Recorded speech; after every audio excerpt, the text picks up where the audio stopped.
I want you off the fucking set, you prick. What is that? What is violence? All right, bitch ass shit. I'll fucking choke your fucking What are you face. doing? Do you not talk to me? Fuck you! I'm just trying to fucking help you. Do you understand? No, I'm pretty far from okay, man. Take it one fucking line at a time.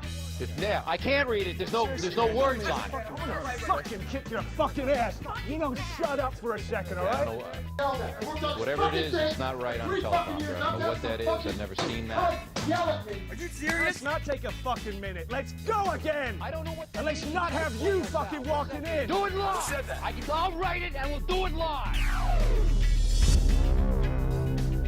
So, first we'll get started with, by way of introduction, just introduce yourselves.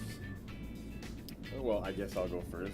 My name is JC Wylde. I am an artist, a writer, a filmmaker, a musician, just an all-around awesome fucking dude. You are. Humble. You are. He is. Okay. He's not lying. Alright. I'm Justin. Last name you can't spell. Dagenais. So I used to skateboard. So I'm a retired skateboard, but due to many concussions, I stopped that. Right. I am a collector, movie enthusiast, traveler, and yeah, all around. All around awesome guy. Yeah, all around. I'll all vouch around- for that. Yeah, just I'm a good, generous person. Let's put it that way. These Cool. are my good sides. Cool. You say Dagenais is your last name? Dagenais. Dagenais. Try spelling it. I can take a guess at DHAERNAIS. You're done. Let's hear it. How do you spell it? Dagenais. Okay. So you were close. I was Yeah. close. I know a little bit of French. There you The go. minimum Not me. for a Canadian, basically. Okay. I can say please and Où thank sont you. les toilettes? Ferme la bouche is what they always told me. Dab out a So, knack.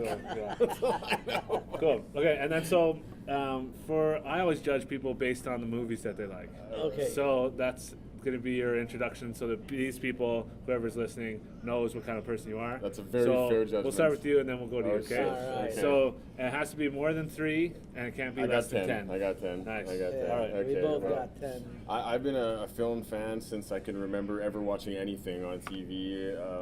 I've been. Do you remember what the first film you ever watched was? I remember the first horror movie I ever watched was Child's Play, and I was 10 years old, Nice. and that was something that just blew my mind. And at that age, it really opened me to possibilities and like knowing it's not real, but like, wow, this is pretty amazing. So, I've been a film fan since a little tiny kid, and I remember some of my best childhood memories are walking into the video store, smelling the popcorn, looking at all the titles, and mostly the horror section. I'd be in the horror section more than anything else just to see all the monsters and killers and whatever. Yeah. The video store. What's that? Yeah, exactly. for this generation listening right now, it's a place of magic wonders and unicorns that you'll never ever see. Oh man, it was such a great place, eh? But I mean, I grew up on horror films. I love everything like Gremlins, Goonies, all the classics. But I mean, horror is what speaks to me. Horror is what gives me emotion and gives me drive to want to write and to make movies. And it's a huge passion of mine. So my list is 80% horror. There's 2 movies that are not horror on here, and 1 could even be considered horror. So I checked the math. Works out. it works out. 2 out of 10 is 20%. So these are in order. I tried to put them in a basic order that would Yeah. work for me. So number 10 you Number start 10 is 2006 Trick or Treat by Michael Dougherty. Great with? choice. All right, I'm seeing it. Yeah, Corey has seen it. I'm worried how many I'm gonna actually have seen on this list. I'm so. sure you've seen most of them. I would say Okay. most of them. Cool, yeah. Number 9 is American Werewolf in London. Classic, the best werewolf What year movie. is that? You gave us 81, the year for the other one. 1981. I'm hoping to get the 1981. year for each one. Okay, I can do that. I can do Gives us that. context. American Werewolf in American what? Werewolf in London. In London. Is 1981. that the original one then? The original, absolutely. That's a good one. Oh god, that's the best werewolf movie. I ever don't made. even remember For sure. most of it. Only the beginning. Wow. I remember when they get to the tavern. Yes. And about after that, it's I need to watch this. Oh again. my I think goodness. the images for it are pretty good. At that time, everyone's doing zooms and stupid stuff, Oh, and that movie is amazing like camera work. holds up today. And that is the first brutally horror movie that used comedy on a very real level that worked. Okay. That never works in movies, but that one worked flawlessly. Like there was not one time where it felt like, oh, that was not part of the scene, or that was that didn't fit. No, it was Right, all okay. perfect, absolutely perfect. I'll have to watch for that next time I watch. That's it. And that still holds up as a terrifying movie, like a scary movie. Number 8 is Hellraiser, 1987. Clive Barker's Hellraiser. As a kid, seeing that at 10 or 11, it really had an effect on me because it was very psychosexual, No and I didn't understand sexuality at 10 or 11 years Yeah, old. who I had no does, idea yeah. what was going on, and it was about it was pretty much a sexual movie with some leather-clad demons. That's all the movie was, really. Did you rent it from Blockbuster, or how did you get it? No, Blockbuster didn't come around till I was an adult. We never had any of the big stores where I grew up. Right, It was all okay. mom and pop video stores, and Yeah. the biggest one was like Jumbo Video with a big elephant on the front. I don't know if you guys ever had that here. No, but not that one. It was a big chain there. But yeah, Hellraiser is a terrifying movie. Always was. Any of the sequels any good? Yeah, the first 4. I love the first 4. Okay, maybe I'll have to do that one. I haven't seen Yeah. any of those, so maybe I'll have to do it. They're all different Yeah, for so many reasons, and 4 is even in space, but it works. Yeah, okay, You laugh when you okay. think about that, but it's really effective. I just really love the whole amazing. idea of like eventually there's one in space. It's like Right. it's the dumbest like convention. Jason in of- space, Yeah. Leprechaun in space, Critters in space. It's all been done Did before. Leprechaun go to space? Yeah, man. Oh, really? The 4th one. I didn't even know. Yeah, the 4th Oh, one, and it's no. awful. It's so bad. Yeah, okay. It's so bad. But yeah, that's the. So number 7 is Roman Polanski's The Tenant, which is I watched that just recently on your recommendation. okay, and I forget it was 72, maybe 73. I don't remember the exact year, but Yeah. that movie when I first saw it, I was a teenager. I remember like every time watching the movies for the first time. I remember Yeah. seeing it on TV, and I remember feeling like I was either getting the flu or in a nightmare because it was so dreamy and so Wow. weird, and it didn't make sense. So I thought, is this like really what's going on in the movie? Because I don't understand it. Again, I was really young. I was probably 12, 13, but it kept me the whole time interested in like, what is this guy seeing? Why is he going through this? Like, what is happening to this dude? And I mean, the constant suspense through that movie, constant suspense of wondering what's going on and who's killing him, and it's kind of like in the same vein as Rosemary's Baby, his other movie, where you don't know who's the bad guy, who's the good guy. It's just so nightmarish. So that's definitely number 7 in my favorite movies. Number 6 is a New Zealand movie from 1995 called Once Were Warriors. Oh, I've seen it. It's Love a it. Lee Tamahori movie, and that is, if we were talking about everything in general, that would be my favorite movie of all time. Nothing comes close to that when it comes to power. The power movie would have on you. Like Oh, I'm wow. in tears every time I watch that movie, Yeah. and I watch it all the time because it's just such a piece of art. It's not just a movie; it's an experience. You're experiencing the addiction, the pain, the Yeah, suffering okay. from all of these people, and it's like I was wondering, that's the alcoholic dude. The dude, like Jake the Muss. Yeah. Jake the Muss. Jake the Muss, I man. actually Yeah. saw that movie while I was in anger management. What a great way They to show it to showed people, they man. showed me that movie in anger Really? management. Yeah. I'm Oh, even yeah. getting flushed talking about it because it's such a powerful movie, Yeah, and it's something really, that just it's an experience. It's a movie that seems like it happens on a daily basis all over Right. the world. It's Kind it's of- emblematic of yeah, everybody's yeah. misery and Well, and for me watching, I thought it was akin to a documentary. Yes. like they didn't feel like actors at all. It all felt like real. And since in my life, having been to like different places, you see it actually in like different places. Specifically, like I was up north once, and there was guys who were like, "That's Jake the Muss" or whatever. Like, Yeah.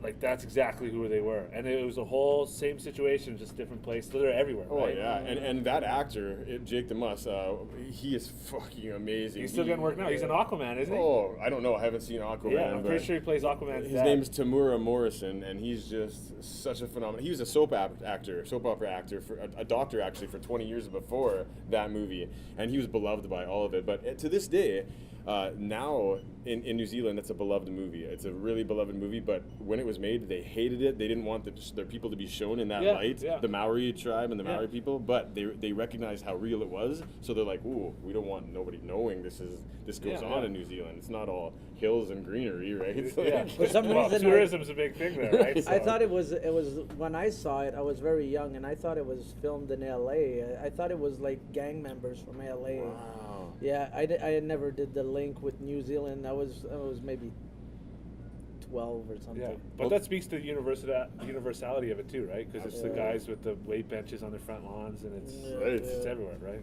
And just for the purposes of people watching this, there is a sequel to that movie called What Becomes of the Brokenhearted, and it is not just as good. It is good. It is really good for a sequel. So I would highly recommend to find that out.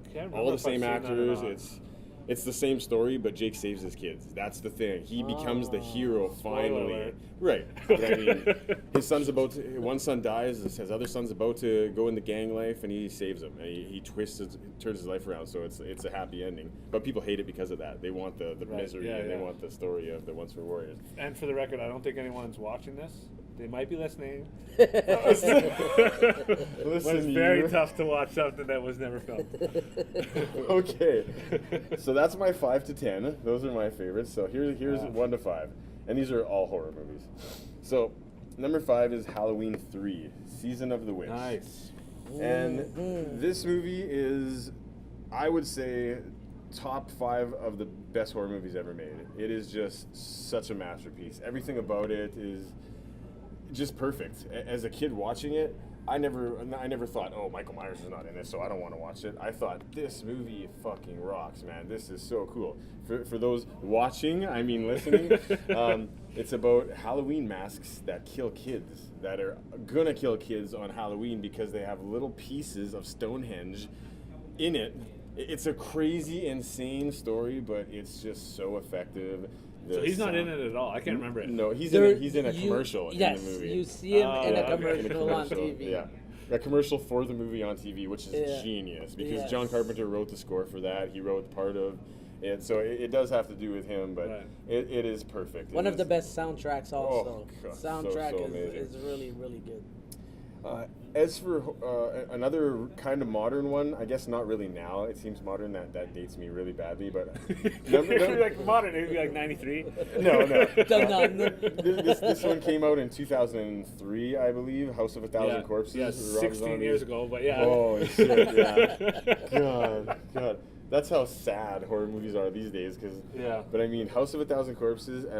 Growing up, I was never a fan of Rob Zombie's music. I liked like More Human Than Human, but I'm not going to listen to a record of his. I'm not going to listen to any of this. But when I first saw this movie, the cover was stupid. Everything on it looked just silly and retarded and just low budget, and it looked dumb. It just looked super dumb. So I rented it. No, somebody else rented it, and I'm like half paying attention. And I went downstairs for a couple minutes. I came back up. I'm like, rewind it. I want to watch this movie. And it is. I want to try to explain this movie. It is a masterpiece in so many levels for a first-time director, for somebody that just made their first movie after making like 30 music videos. Yeah, I guess you're gonna get a feel for it. But I mean, the movie feels like a music video in so many ways. And it's so psychedelic, it's so trippy. The characters are amazing, the actors are amazing. Everything about this movie is just incredible. Thank you. The decor of the gas station, everything. And I mean, the ride, the thrill ride, the murder ride. Oh yeah. There was nothing in this movie that made me go, "Oh, that's dumb." There was not a second where I ever thought there was something wrong with this movie at all. Do you have like hot peppers and Parmesan and stuff? If you got questions about any of these that I'm talking about, please. So that's his first one, right? That's his first one, yeah. He is a better filmmaker than musician, I would say. But for the people who love his music, his industrial metal, that's great stuff. But as a filmmaker, absolutely. What's the last film that he made? 31, which was garbage, absolute garbage. It's the only He's on movie. Cold Street. It's the only movie he made that was garbage.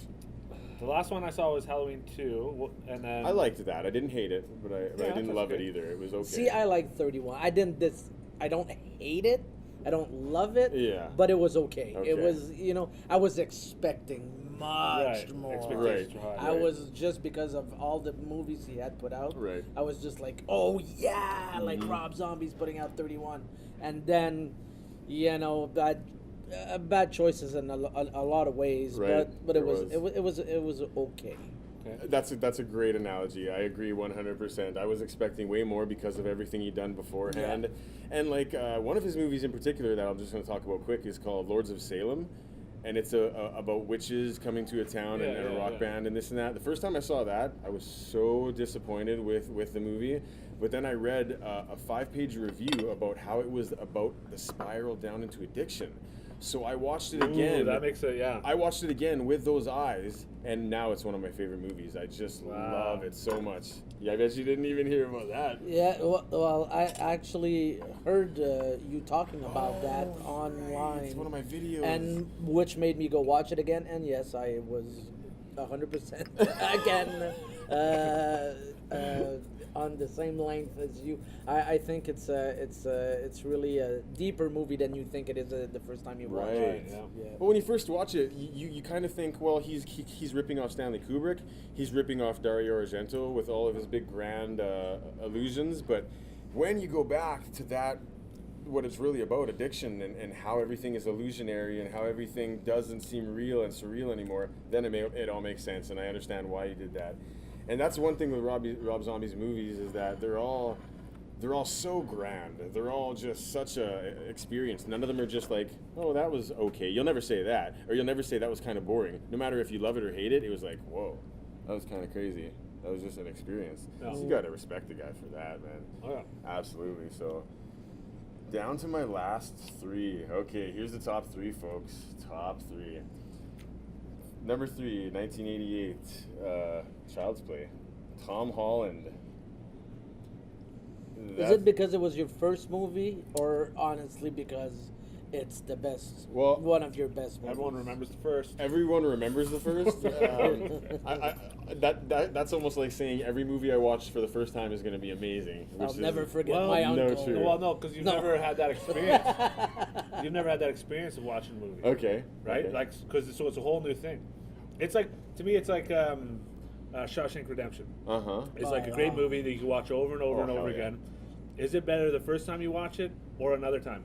Wow. You can enjoy it other times, and you might even learn something new or whatever, but nothing will beat that first time when you, oh, wow, and you know what I mean? Yeah. Remind me that you just said that when we're talking about the next movie, the movie that we're here for, because I completely disagree with you there. Okay. I loved Mandy more the second time, like 5 times more. Okay. Wow. 5 times more. Okay. And there's so much I need to point out to you that you probably had no idea what was going on in that movie. But we'll talk about Child's Play for a second. 1988. It was the first horror movie I ever remember watching fully, and I didn't love it just because it was my first movie, because as a writer and a filmmaker now and an aspiring filmmaker, I couldn't have written anything better than that. It's so good. The storyline's good. Everything about it, the camera work, the direction, the animatronics, everything about it, I just love. And the fear of toys coming to life. Every kid has that fear, so that's got to grab you in some way, shape, or form, right? I love the apartment for some reason. Yes. Yeah, the apartment's pretty cool. It's almost sinister from when you're looking at it in the back, because it's like such a weird angle. Yeah, I haven't seen that movie since I was a kid. I guess I got to go back and rewatch it. No, it's good. It's really good.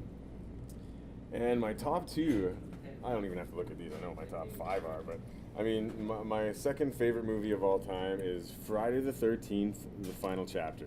Number 4. That movie is what inspired me to get into sculpting and special effects and blood work and anything to do with film. Just knowing that it was done by a really young guy, and he didn't know much about making movies at that time. He was only 3 or 4 years in, and he made one of the best movie makeups I can even think of. If I thought of any movie in the world, it would be Jason from Friday the 13th Part 4. Jason in it was terrifying. The actors were phenomenal. The score was phenomenal. The director was phenomenal. The location was phenomenal. And you're saying the makeup artist was very inexperienced? Tom Savini was very new. He was only 5 years into it at that time. And what else is he known for now? Like, everything. Dawn of the Dead, Friday the 13th. The very first Friday the 13th, he designed what Jason looked like.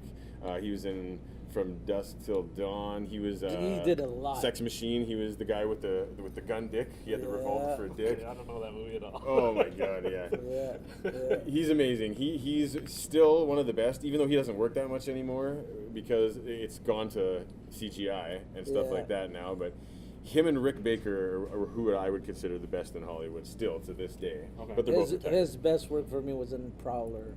Oh, Prowler's great. Prowler. So good. And that's 1981? Yeah, it was before Friday the 13th. Yeah. And it was you know, I can't believe how, like, I hadn't seen that movie until just recently. It was suggested to me. Corey's never heard of it. I can guarantee that. I'm gonna have to watch it now. And when I saw the effects and the special effects in that movie, I was like that overcomes so many other movies that were so popular. Far and beyond. And that was a movie that just flew under the radar. So why did it fly under the radar? I have no idea. Yeah, I don't know. Maybe because they had a scramble of like all at the same time. To I be think fair, everybody was putting out different slashers, and I don't know. When you look at it as a moviegoer point of view, to be fair, the movie is not amazing by any stretch of the imagination. It's just a slasher flick. But to someone like us who knows the people who made it and the special effects artists and follow their careers, it's way better than 90% of the stuff that was out at that time. Yeah, just the effects alone are amazing. Better than amazing. And that's like the most important part of those movies, right? Absolutely. You know, when there's skills that you actually remember, that you're like, holy, you know. Especially if you're watching something now that was filmed in the 80s and you're like, still works, and it works, and you're like, you're believing this, that means he was way ahead of his time, you know, like way ahead of his time. Absolutely. Compared to like some movies where, you know, just the death scenes are just, it's terrible. I mean, ketchup and it's terrible, you know. But yeah, that's the movie that got me loving everything. And even over everything I just said, the cover of the movie is one of the best in history. Friday the 13th Part 4, with the knife in the eye and the blood and the mask. And I mean, there's no better cover in movies than that cover. Wow. And when a kid sees that, or when someone sees that, they know immediately, that's Jason. That's Jason. So that's my number 2 movie. Not just horror movie, my number 2 favorite movie of all time. All time, nice. And number 1, no big surprise, 1978, John Carpenter's Halloween. Oh. Number 1 favorite That's movie. That's my favorite horror time. movie. And to be a horror fan and not like that movie, you don't have to think it's your favorite, but I mean, to not appreciate how amazing and OG that movie is just... It's just, that's all these movies that are in my top. I only put these in there because these are movies I can watch over and over and over without losing any power or any interest. Right. That's what I consider my favorite movies of all time. Yeah. Ones that do not lose their power ever.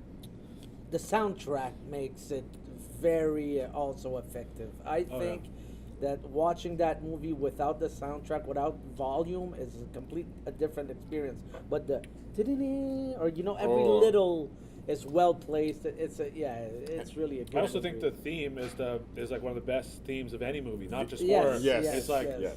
it does so much to make the movie better. Yes. And instantly memorable. Same for me and my favorites. Exorcist.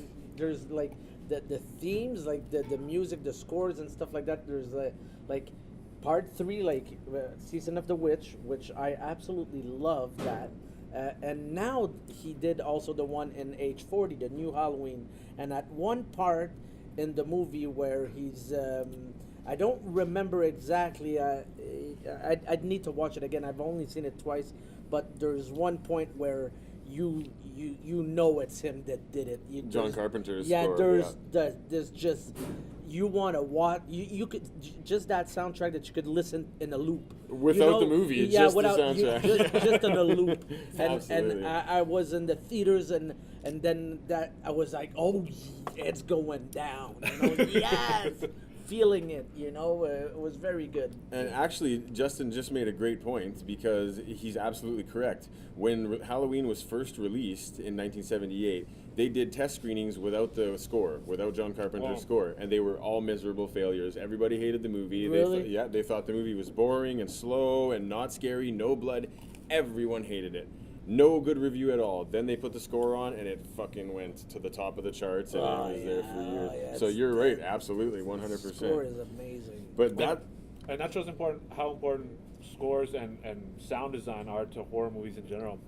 Especially horror, more than any other genre. When I was in film school, we had one of our like midterms, whatever. There's 3 films that our whole class was working on, divided into 3 groups, and the one was a horror. and we watched a rough cut, and it was just brutal, like unwatchable. And then the same movie, the next time we come to watch it, when it's got the first taste think of you like told me a this sound before. design and special effects and stuff, we're like, it's a completely different movie. It changes. Completely It different. changes So a lot. It's important. Well, that's my top 10, and I'm going to give one for special shout-outs, just for people to watch if they've never Honorable seen mention it. or what? Honorable mention is Canada's own Turbo Kid. Turbo Kid. Turbo Kid. Kid. Never heard of it. Oh man. Canadian. I don't know. Not only that, it's filmed in my hometown, Oh my Montreal, God. Quebec. Oh wow. You have not... How? What genre is it? I don't even. It's Post-apocalyptic Yeah. BMX 80s. yeah, Wow. yeah, there That you is go. it. It came out in the 80s as well? No, it came out like 5-6 years ago. It's really Wow. good. Dude, it's... Okay, that sounds interesting. I love the 80s for Michael aesthetically. Ironhorn. Michael Ironside. Ironside. Just yeah, such a good movie. I introduced Justin to that one. I told him to watch that one. I was stoked in the first 20 seconds. Yeah.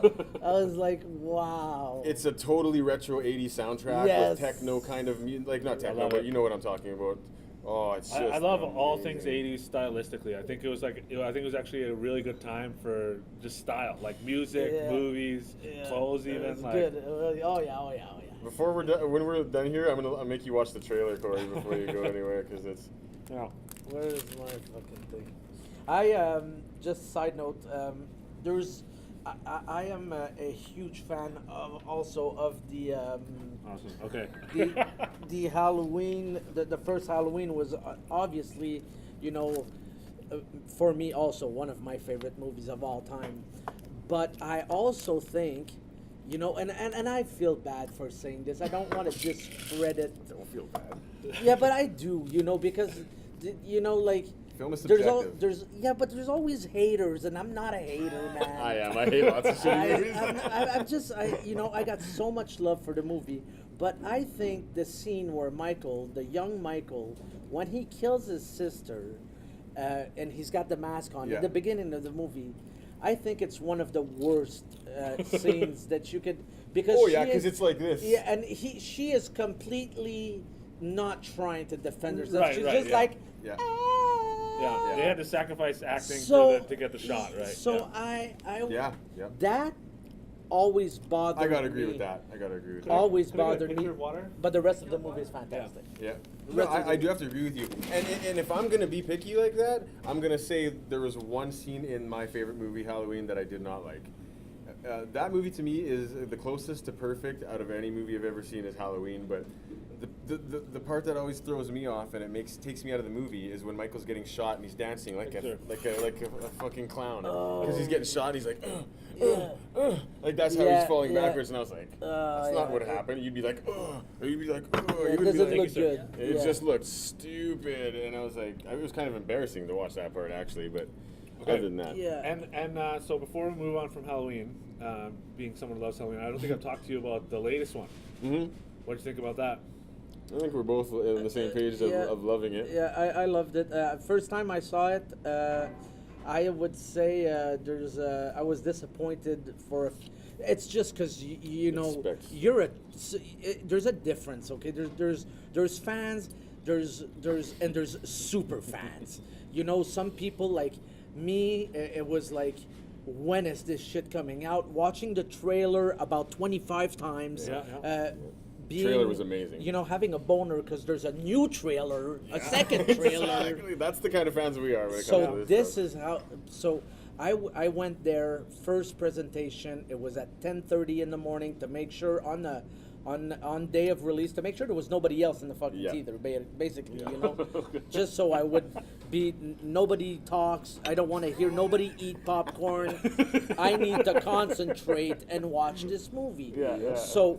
First So thing that bothered me was I was hoping it would start with the soundtrack, the original theme song. I just wanted that, and it wasn't there. So I was like, okay, but every good Halloween starts with the theme song and the pumpkins, the shots of the pumpkin. Yeah. They had one that decomposed, right? Yes, Which was and- cool. Oh, it was amazing. Yeah, it was beautifully done. So, but never mind that. But that's just the detail that I. Yeah. Now, I enjoyed the movie very much. The only thing I didn't get was A character that they brought into it. there's one of that, and also I would have loved to have more of a Haddonfield feel to the movie. Yeah, yeah. I felt like it wasn't like, you know, in the first one, you know, these streets with these trees, and Yeah. there's only one shot that you can actually Very have a true. bit of that vibe. Yeah. So I was a bit, you know, it was lacking on that. Thing that I disliked the most about the movie was the doctor. The actor they took that replaces that was The new Loomis. the new Yeah. Loomis Yeah. Or Loomis protege or Yeah. whatever. I think he does not fit in the picture in any kind of way. And then, spoiler alert, when he actually, you know, goes mad, Yeah. I understand now, you know, by thinking about it, all he wants to do is get a reaction out of Michael and like feel like Michael and know what's going on, whatever. And he but anyways, when he kills that cop, that really threw me off. Yeah, I was like, what is what? going Yeah, on here? well, this is not logic. Like, come on, like it's like. I was like, you- this movie better not be going this way. Yeah, This- or I'm exactly. like, we're When gonna he walk puts on out. the mask. So luckily that switched very quick and turned into good times Yeah. once Right. again. Well, So, I actually quite disliked the movie, and I'm a huge fan. Hold of on, Halloween. let me say mine first before you get Okay. say yours. Okay. Are you done? I think I'm almost done. The last thing I think I think they should have when these journalists go and speak with Lori and they offer her money. I think they should have convinced Lori to actually go sit down with Michael at the hospital just to see them each other. I think that would That would have been a great scene. that would have been absolutely amazing. Like, who knows how Just she would have reacted. how him would have reacted, or what is it? That's a great. What actually you know? point, yeah. So when they said we would like you to just come and sit and talk with him, and I was like, is she gonna say yes? Like I was Yeah, like, yeah. go, and no. But other than that, you know, I'm such a fan of Halloween that I'm gonna find a million reasons to like the movie, anyways. Yeah. Even, you know, from somebody else who dislikes it, you know, maybe because you're not a true fan, I don't know, of the Halloween Yeah. franchise. Yeah, You know what I mean? Yeah. Before I talk about that movie, I'm going to say that the original Halloween 2 in '81 is far, far better of a sequel than this one is. I'm going to say that first and foremost. Yes. But there was almost nothing I disliked about this movie. What? And I went into it so critically too. I went into it expecting the world. I do not agree with the intro. I thought the intro was perfect. I thought there was nothing wrong with the intro. I thought it couldn't have been better. There's nothing that could have been better about that pumpkin whatever. Just a song. The doctor bothered me, but I knew it was a red herring, so it didn't bother me as much as it should have. I knew that there's no way they're going to take it in this way because the whole theater would walk out. If this is really what's going to happen, they're going to lose money. So I knew this is not going to go on. The soundtrack was amazing. The actor who played Michael, Jude Courtney, was just phenomenal. James Jude Courtney, he was the perfect Michael Myers. The mask was phenomenal. Everything. Jamie Lee Curtis, it was her movie. She stole the whole show. She was the best part of the whole movie to me. The only gripe I had was because of Danny McBride and his stupid fucking comedy, writing stupid jokes that made no sense in the middle of a horror movie, like the black kid, oh shit, or whatever. Like Yeah, the black kid was funny, but so out of place. so out of place. Yes. In a time, at that moment when he came out of the closet and the upstairs when they're all there, everybody's supposed to be screaming, but he make a joke at that moment? Yeah. Why would you ever do that? No. The tension gets destroyed, the audience right there. Exactly. The biggest mistake in the movie. The only real filmmaker's mistake that I could see in the whole movie. So That's I the don't first know. thing I disliked. Actually, when I saw it the first time, I was like, "There's something wrong about the kid, the black kid. Yeah. Like when there's something he says or the way he talks." But I think they were just trying to up to date Right. You yeah. know, like the Scream and making it up to date with the teenagers so and kids. Yeah. what we're dealing with right now. And you can't blame them for that. Exactly. So I didn't take it. But you know, like seeing it, like someone who's 10 who watches it will absolutely, you know, maybe love that and get, you know, feel connected, like feel like they're friends. Yeah, so I can forgive it for that. Well, I can't. No, that's it. Yeah. Okay, as a non-super fan. So I consider myself a big fan of Halloween. It's the first horror movies that I loved. It's the only like series that I love all of them. I like the whole idea of it. Anyways, so I like them all, and I was really into it from like the beginning. Same thing. I thought the mask, the poster is one of the best ones where it looks like an aged mask almost. Yeah. And I was so into this movie, and then as the movie went on, I got less and less into it, and it was just like by the end, I was pretty mad. Wow. And I went early too to see it. There was almost no one in the theater, so I was like, make sure that other people weren't affecting me. And I was just like, I was so angry about it. What happens is, for me, it starts falling apart when they the boyfriend. The boyfriend is part of it. Is when they jump the fence. Do you remember her and her friend? They jumped the fence there, and it's the dumbest fucking thing in the world. It is. They jumped 2 fences as a shortcut. What kind of fucking shortcut is that? Yeah. It would be so much easier to walk around the 2 fences. Why would you jump into like a crazy high fence yard and then jump out? Yeah. So I was like, okay, that's kind of dumb. Like this would never happen. And I understand they did it to set up the kill, right? To set up Michael, but. Fucking dumb. And then, totally forgot about that. From then on, I started to notice like all these characters had become dumb, like they weren't in the other movies, especially Jamie Lee's character. And that's what was the biggest problem for me, is that she became an idiot. No, I don't agree with that. No, and because I understand in the end it was a trap, but for a plan that you've been planning out for 20 years, there's so many fucking things that could go wrong. And if you think about if you're gonna think about what's the best way to kill this guy who's like fucking unbelievable. Yeah. Why would your best plan lead to getting him into the same room as you and then you getting out? That's fucking dumb. Right. That's like I didn't overanalyze it like that. I would never if this building is the room and it's got bars on the windows, I would never want him in here and then the plan is me to get out by him when there's one entrance and everything. So that and a series of other decisions she made was like super fucking dumb. I was like, why is this girl so dumb all of a sudden? And it relieved it a little bit, like it's a trap. I get to like the poetic nature of it. You didn't love the death at the end, his death and his trap? I thought it was so good. I thought it was okay. I couldn't get over the fact that it was so dumb that she wouldn't be that dumb to think this is the best plan. I didn't like the fact that he found the hiding spot, that he knew that under the counter there would be a hiding spot, because I would have never thought of that, even as a... And that's the thing, is that they built that up as like, here's a hiding spot under this fucking island in the middle of her kitchen, and then she immediately gives it away and lets him know that they're under there. It's like... See, now you're ruining for me, because I wasn't thinking of those kind of things. It's like, what's the point of making a secret trap door if you're going to tell somebody about the secret trap door? It's just a convention for the viewers then, and it annoys me. So that's true, wow. That, and I think...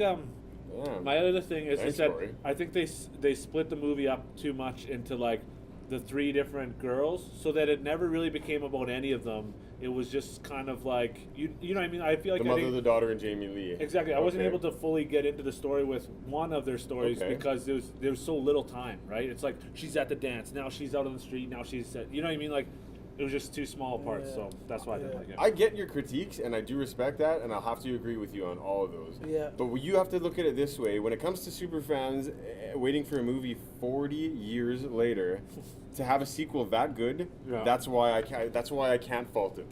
To be that faithful to the original. Yeah. And there was a lot of things they did nice that were like nice tributes to the original that I liked that they kept. Right. Yeah. So. I totally get your qualms though, especially being a guy who makes good movies and a filmmaker and a writer. I totally get why you understand. Trailer was awesome. It was unbelievable. Trailer was one of the best trailers you could see. Trailer for me was better than the movie. Yeah, just them showing him walking and then pulling out the mask and saying, you know, that part I was like, you know, there's so much going on in your mind, you know, wow. You No, know, and still the first is part- he gonna look at the mask? Is he gonna get the mask? You know, trailer was awesome. And still, the first half of the movie was awesome, and like the whole thing with the reporters and the way that they got killed was like. Oh, incredible. I loved that bathroom Yeah, scene. yeah, Loved yeah. that scene. So yeah. well done. Dropping the teeth. Yeah. That was a tribute to Rob Zombie's Halloween. Yeah, I think. Oh yes, absolutely. All right, Justin, hit us with your top Yeah, 10, bro. let's hear your list. Okay, bro. my list. I made him make this like 50 minutes before we came here. Yeah. He was like, oh, I know. Listen, I've been asked this questions about 1,000,000 times. Hey, so what's your favorite horror movie or whatever? And it's always been an impossible for me. It's impossible. I mean, but this is as close as it gets. That's all we ask. This is as close as it gets. And He's just rubbing his head. He's like in anguish over it, trying It took him like it was like he was Yeah. in pain trying to get this list. Because I said mine usually never change. They change maybe one or two, but his are like whatever moods he's in, they'll change once in a while. yeah, but it's because I'm I don't know how you say this in English, but I'm an épicurien. So, which means I don't have a favorite color, I don't have a favorite food, I don't have. I Okay. love everything, Okay. and everything brings me a different sensation. Right, okay. So, That's you a great know, way to look at life. I can look at something like let's say like I'm wearing blue right now, not because it's my favorite color, but it makes me feel a certain way. But it's hard to explain. But anyways, so that's why it's hard for me to have a favorite movie, because all of them make me feel a different way for different reasons. So now my number 10, I would go with, just because I'm you know, I guess it's something that I never had, that I always wanted and I thought was amazing, is Home Alone. Okay. Okay. Great movie. I know. I was wondering what that was going to be. I know. Something I Home always Alone. wanted. Home Alone. I grew up in the hood, and you know, Yeah. just the house, the family, everybody together. I grew up with my dad, who was an addict, and my brother, and that was the family. Okay. And we ain't had shit. So it's a movie that made me dream a lot. Yeah. And I've watched it every year for Christmas since I grew up, and it's something that I don't give a fuck what he looks like now, Macaulay Culkin. Yeah. But I just, he was the coolest kid in my book. Yeah, yeah. So- he that movie is amazing. I watched it this winter, and it's like there's so many parts of it that are it's so tight. It's just like everything works so well. The way it was Yes. shot, fucking I everything. had no idea that was a John Hughes movie until this year. Yeah. No idea. Yeah, Man. I really, really, really loved it. And he's scared, but he's not scared at the same time. He's courageous. It's, Home Alone just brings me back to my childhood, and after that we get into the fucked up shit. Yeah. Hold on. On that note, That's great. there's so many movies that I hated when I was a kid. Movies about kids. When I was a kid, I hated movies about kids Okay. because they always made the kids who were fucking dumb, unathletic, fucking all this bullshit. They were like just terrible. And Home Alone was one where it was like, I could get down with this kid. He knew what he was doing. He had a Yeah. plan. He went. You know what I mean? Yeah. Like he was smart. And also something's got to be said for a movie like that relates to so many people across so many generations, right? Like kids now can watch that movie and fucking Yes. love it and Oh, love yeah. all the catch lines and Not all the dated at taglines all. and stuff like that. And same with me. I related to it so much. And I have a huge family, so Christmas was like that a little bit of like having everyone in there. But Okay. we were in tiny houses. We didn't have a fucking Yeah, mansion. the So big house. so even though it was about these rich people, I still was able to relate somehow. You know what I mean? And Yeah. that's because they did such a good job. It's No, it's an amazing Yeah. movie. It's just even when they hit the pizza guy hits the thing when he barks. Everybody hits that statue. yeah. Everything is just good about Yeah. the I movie. saw it in the theater. yeah. So I Well was crafted. 11 years old. Man. I love it. Now, number 9, I would go with Fright Night. Fright Night. the original, I assume. Yes, sir. Did you really have to ask that? Fright Night was basically one. I loved the script and everything that was basically the whole movie was good. I loved the fact that the Peter Vincent character, that just everything about the movie was really, really good, and I could see the charm in the vampire. That he had this charm, Right. but yet it was the perfect actor to give you that look, like Absolutely. I'm getting you, like I'm outsmarting you, and it's just great movie. Also love the special effects. They made the backyard look so creepy when they're digging at night. Like, I don't know, just Fright Night was a really, really, really good movie for me, and one of my top 10 VHS covers for sure. Okay. Like, almost wanted to get it tattooed. That's I how have it I on my like back. that. Do you? I have it on my back. Bastard. So, Do you actually? Yeah, I do. Wow. so there I you gotta go. look it up because I don't know what it looks like. It's a phenomenal. house with, like, kind of ghost and Clouds of that vampire's form, face. that form a vampire's face. I love that you have that and you have it on your back. I definitely do. That's so funny. I have Yeah. a bunch of horror movies on my back. So That's yeah. Nice. And look at just the Fright art. Night, the letters, Yeah. like they form the teeth. Oh yeah. Oh yeah. I think that's just one, if not one of my favorite VHS covers for sure. Hell yes. Sleepaway Camp also was very, very cool. The cover. The cover oh, was fucking awesome, man. That scared me the as a kid. It's like, shoe with the what? knife, and it was like, wow. So that's that for. You never seen Friday Night? Not the original. I'll have to. Oh, It's God. this is a great thing about hearing your top 10 list. So these are some films I'm gonna have to watch. Well, right? he's not going to mention this right now, but the first two are phenomenal. The first two Fright Nights are Oh. amazing. Yeah. Amazing. Okay. So I've only seen the new one, which was mediocre at best. Mediocre at best, but they're not. Like it awful. wasn't terrible. It was Yeah. watchable. Exactly. yeah, it was Yeah. watchable, Yeah. but 'Cause it had different Anton different Yelchin, neighbor. who was good, right? It's just different neighborhood, different. Yeah. And yeah. Love Anton Yelchin in anything, but I Yeah. hate Colin Farrell. He was the only bad part about the Okay, movie. I think. I like him. What I really liked is actually the neighborhood, not because it was like the best neighborhood that it could have happened in, but I loved it because it was so original. Like nobody sets anything in Las Vegas neighborhoods, like Yeah, we're yeah, residential yeah, neighborhoods where yeah, people yeah, actually yeah. live in Las Vegas. But they had to So- go fucking get Chris Angel kind of looking guy to be Yeah. Right. the Peter Vincent of the Yeah. story. Yeah. So anyway, so now this is. I love I can see through your paper. There's arrows, so it's like you Yeah, switch.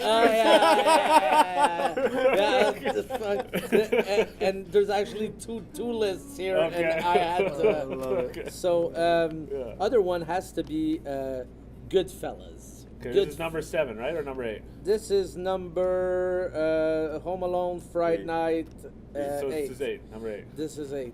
So Goodfellas. Yeah. Classic Just mob film. yeah, just because I don't know, just fucking totally badass. Joe Pesci, Goodfellas. Who What I else don't do you know. need to say? Yeah, There's but not what much else? you have to say. Everyone knows Yeah, Goodfellas. I think that if somebody never saw that movie, you're completely missing out. Like Yeah.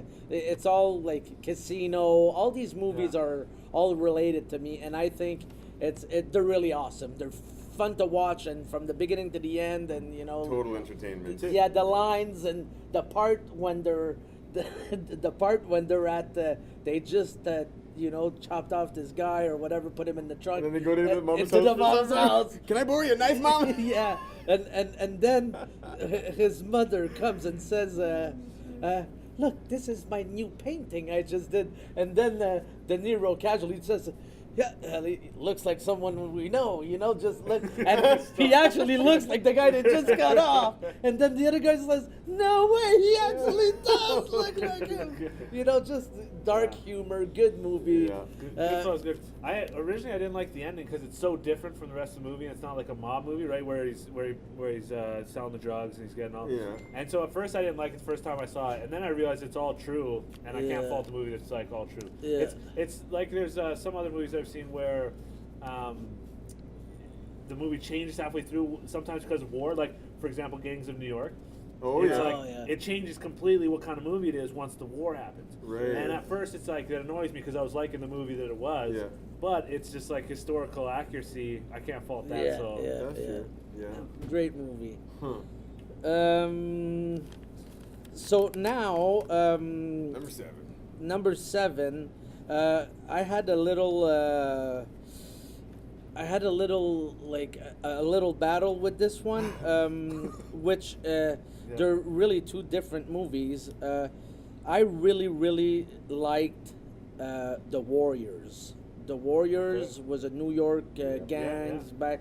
It's a movie that I saw when I was young, and Montreal is very much alike New York. We have the subway, and we have the mafia, we have the gangs, and it was pretty much the same. Every neighborhood had their gangs, and The Warriors was an awesome movie for me, which I really, really liked, just because it kind of felt like home. But that's the best reason to like it. But it's like this a is super not. gangster movie. I like it because it reminds me of home. Yeah. But this is and that's why Home Alone is very far apart from.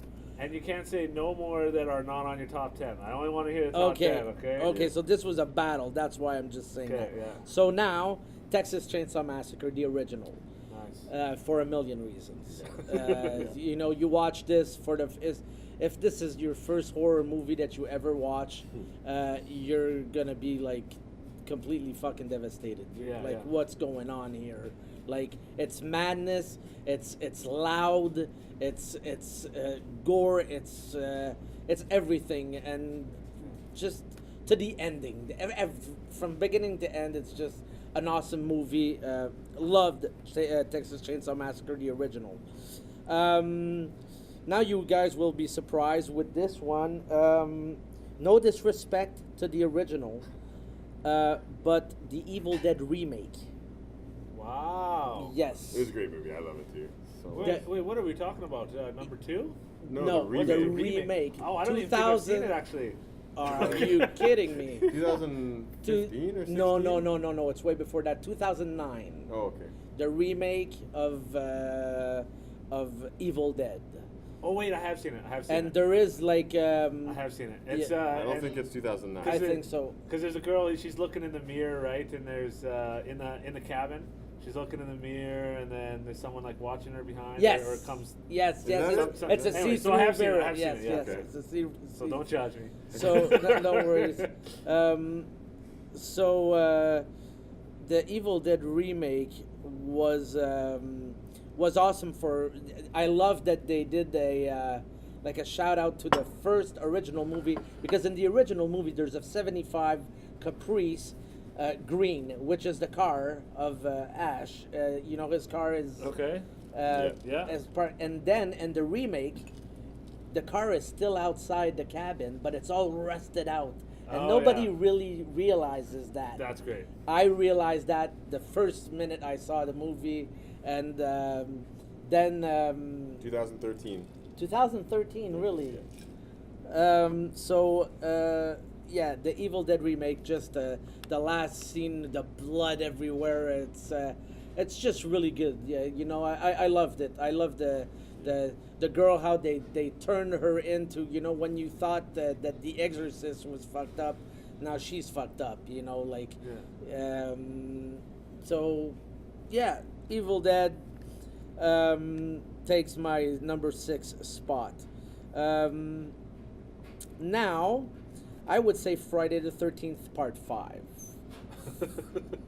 Part 5... is that Manhattan? No. Part 5 is The Imposter, is where it's actually not Jason doing the killing, which is, for some Friday the 13th franchise fans, one of the worst ones, because it's not actually Jason that's doing the killing. Right. But the reason why is that was the first movie that I ever saw. My dad was sleeping, left the TV open. I was 5 years old. I walked in the living room because I was hearing some noise, and then I saw my dad was passed out. I mean, on the poor bastard. Yeah. He was sleeping on the couch, and the first thing I saw when I looked towards the TV was this big Friday the 13th in red and the sound, and I was like, okay, I'm not supposed to be watching this. Second of all, it's midnight and I'm up and I'm 5. Everything was just like, but I decided to sit down, really, and the curiosity got the best out of me. I wanted to turn away and leave, but I couldn't. I was automatically attached to this movie. The fact that Reggie the Reckless, which is the young black guy in the movie, was just a few years older than me, and he's in that movie. So I was like, oh, there's a kid in this bloody horror gore movie, whatever, and that I didn't understand at that part. Like at that age, I didn't understand what's going on, but I was like, yo, this dude is trying to kill him. You know, he's trying to kill a 9-year-old. So I was like, that really fucked me up, because after that I was like, you know, people want to kill children. Like, I was okay with the adults, but the kids, I'm like, oh my god. So part 5, I loved it a lot, even if there's a lot of mistakes during that movie. She's running with her sweater in the rain, then she doesn't have the sweater. And then it's wrapped around her waist. Yes, and and, then, you know, there's so many bad things about the movie, but I really, really, really loved that movie, which is why he's in number 5. Yeah, that was directed by a porn director. Was it? Yeah. Really? Yeah, porn director. Good movie. Yeah. Good Doesn't movie. change his opinion. No, on it. absolutely. Good movie. Now Number for 5? Yes, number 5. I'm gonna go with Friday the 13th Part 4, for all the same reasons Right. as JC. Yeah. Exactly the Fair same enough, yeah. reason. Yeah, this is one that I felt like, Yes, thank you. Just the house, the Corey Feldman. Oh yeah. Corey Feldman. He's in Friday the 13th? No, Yeah. Oh, Yes. that's his best movie, man. Yes. Wow. That's his best movie. yeah. He kills Jason with a machete. Yeah. Chops his Okay, fucking head spoiler alert, damn. And again, Don't you know not to tell the endings of movies? You fucking- and Well, that's not really the ending, man. yeah, it's not okay, really the stop. ending. So, anyways, the fact that he was young too, and I saw that movie as a young kid also. But no, everything about that movie is amazing. The scene through the window was something that made me scared to look through windows for years. Smashing through the door. Yeah. Like just Terrifying. when he rips off the guy, he's nailed to the door and he rips him off the door. Crispin Glover. Yes. All of So many the spoilers. actors. Not my fault. You're 35 years late. There's one thing I disliked about the movie is that the only fat chick eating a banana is actually hiking to Canada, or she's trying to get to Canada. So on the back of her side it says Canada. So I'm like, why would why? What's with the fat girl from Canada? Yeah, So yeah. anyways, so so that's that. Now number so that was number, because I number 5, skipped right? Number 4, we got. number 4 How did now. we make two lists? Yeah, number 4 now. Actually, maybe that's number 3 now. No, it's That was 5. So this has got to be 4. Okay. this is now we're doing number 3. Oh. I think so. Yeah. we're doing number 3. Because Yes. I think number 5 was number 5. Yeah, we're doing number number 4 is 3. number Okay. 4. So Number 3, Aliens. Number 2, basically. Second Aliens, movie, yes, yeah. the second one. Second Alien. For the cast, how Ripley is a badass, how Bill Paxton's role. Bill Paxton was just fucking amazing. Like, he's just Vasquez. Everything about that movie is awesome. That they're Marines, and the I don't know, man. It's just awesome. It's a lot of bullet shooting. The fact that they were able to create back then all these the spaceships, the I don't know what the name of the machine is that rolls there or whatever, that drags all of them in, but that was amazing, completely amazing. I was like, somebody sculpted these things back then, and it was amazing. It's just so Aliens is my number 3 movie. I've seen it many times. Nice. Love it. Will always love it. Boom. Number 2. Part 2 is Poltergeist. Poltergeist. 1980 or 3, something like that? 1983. Yeah, Poltergeist is a movie that I just loved I love. Well, I don't know. For it's just I can watch it over and over and over and over and over again because of Carol Ann. The weird shit that happened related to the movie. After the movie, there was like this mysterious death happening. What? Yeah. Two people died from the set. From the set. Like two people who were on the set died. No, but how- two actors. Two of the Yeah, actors. two of the actors. But how did they die? Oh, they had nothing to do with the movie, but it was Right, they, okay. they thought it was a curse that had to do with the movie. She and actually Okay. died. The sister actually died before the movie premiered. before it premiered. Yeah, she Yeah. got strangled to death by her Yeah, boyfriend, by her boyfriend. the older sister. And then Yikes, okay. the death of Carol Ann, actually the main Stomach actress. problems. Yeah, later on, I went and even visit the grave site and everything. Like, Where's that? It's in California. It's in Okay. Beverly Hills Yeah. Museum, not cemetery, where Marilyn Monroe is there also, and a few other popular actors. But it's the neighborhood. The way that the movie starts, the humor between the couple when they're like high and they go talk to the neighbor and they're like,